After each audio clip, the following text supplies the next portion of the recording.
May mga araw ba na napapaisip ka kung may plano pa ba ang Diyos para sa'yo? Mga sandaling tahimik ang paligid, pero magulo ang loob mo. Parang ang daming tanong at kakaunti ang sagot. Parang nanalangin ka na, naghintay ka na, pero wala pa ring nangyayari. Kung nararamdaman mo yan ngayon, makinig ka dahil may sasabihin ang Panginoon para sa'yo. Sapagkat batid ko ang mga panukalang iniisip ko para sa inyo, sabi ng Panginoon. Mga panukalang ikabubuti ninyo at hindi ikasasama, upang kayo'y bigyan ng pag-asa at magandang kinabukasan. Hindi sinabi ng Diyos na baka, hindi niya sinabi na titingnan pa niya kung ano ang mangyayari. Sinabi niya, alam ko, kahit ikaw, hindi mo na alam kung saan patungo ang buhay mo. Kahit minsan, pakiramdam mo wala ka ng direksyon. May Diyos na hindi nalilito. May Diyos na hindi nagugulat sa mga pagkakamali mo. May Diyos na hindi sumusuko, kahit ilang beses ka nang nadapa. Sabi niya, ang plano niya ay ikabubuti, hindi ikasasama. Kahit ang dinaanan mo ay sakit, pagkabigo o matinding paghihintay, hindi iyon ang katapusan ng kwento mo. Minsan tinatanong natin ang Diyos, kung may plano ka, bakit parang ang bigat ng dinadaanan ko ngayon? Pero pakinggan mo ito, ang proseso ay hindi laban sa plano. Ang proseso ay bahagi ng plano. Ang sakit na pinagdaanan mo, ang luha na walang nakakita, ang mga panalangin na tila walang sagot, hindi na sayang. Ginagamit ng Diyos ang lahat ng iyon para ihanda ka sa susunod na gagawin niya. Sabi pa ng Panginoon, upang kayo'y bigyan ng pag-asa at magandang kinabukasan. Kung pakiramdam mo ngayon, nawawalan ka na ng pag-asa, baka hindi pa tapos ang Diyos sa'yo. Kung akala mo huli na ang lahat, baka umpisa pa lang niya. May mga pintong isinara ang Diyos, hindi para parusahan ka, kundi para iligtas ka. May mga panahong inantala niya ang sagot, hindi dahil nakalimutan ka niya, kundi dahil may mas tama siyang oras. Kaya kung pagod ka na, kung napanghihinaan ka na ng loob, kung nahihirapan ka ng magtiwala, hawak ka lang kahit mahina na ang kapit mo. Dahil mas mahigpit ang kapit ng Diyos sa'yo.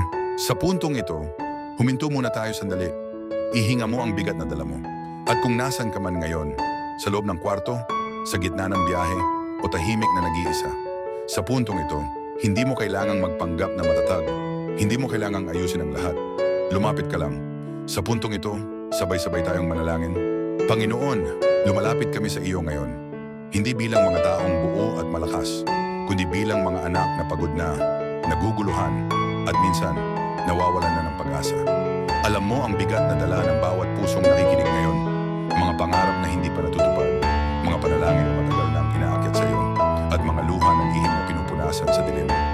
Panginoon, kapag hindi namin maintindihan ang nangyayari, kapag pakiramdam namin ay tahimik ka, ipaalala mo sa amin na ikaw ay gumagawa pa rin, kahit hindi namin ito nakikita, kahit hindi namin ito nararamdaman.